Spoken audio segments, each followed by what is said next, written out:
per kilo. So, mahal pa rin yung per kilo. Wow, sarap na ito siguro. Pwede tikim. Pwede patikim. Daming ano dito. Per kilo yung ano nila, oh. Yan, oh. 4.49 yung kilo. Yung mga candies nila dito per kilo. Wow.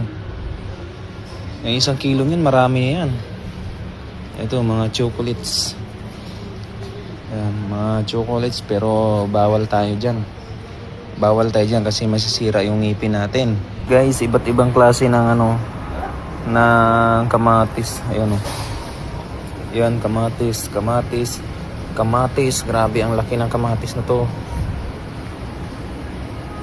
Kamatis, grabe. Ang laki ng kamatis. Grabe mga kamatis dito, may maliliit to. Ang daming kamatis sa lugar na to. Yung atsal nila, oh, lalaki. May kulay dilaw, may kulay pula, may ano, may maliit. Yun, oh. Iba't ibang, oh. At tingnan niyo yung talong, oh. Grabe laki ng talong. Pipino. Iba't ibang klase ng pipino.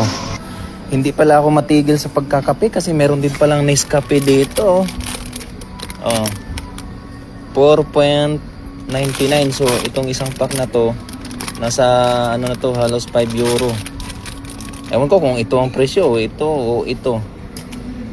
Basta kape. Kape tayo, guys. Magkakape tayo. Mukhang masarap tong tinapay nila. Napakasarap tingnan talaga. Grabe. Kaya bumili kami ni Buddy na ito. Ang sarap.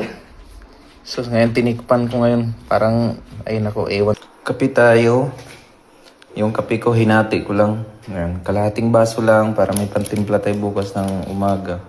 Ito yung tinapay na akala namin masarap dahil sobrang sarap tingnan.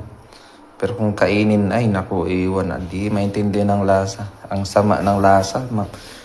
Maasim, maalat na, ewan. Ano ba tong tinapay na to?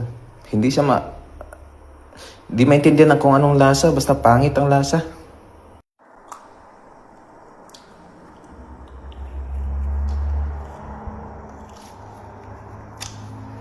Lain naglamig tinapay eh. Lamig sa tanawon pero lain naglasa.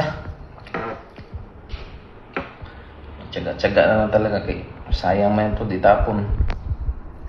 Nakakasira ng mukha. Ang sarap tingnan, no? Ano pa naman to? Isang 1 euro and 59 cents. Nagkakahalaga ng ano?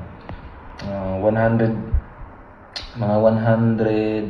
pesos. Natakam kasi kami ng kasama ko dahil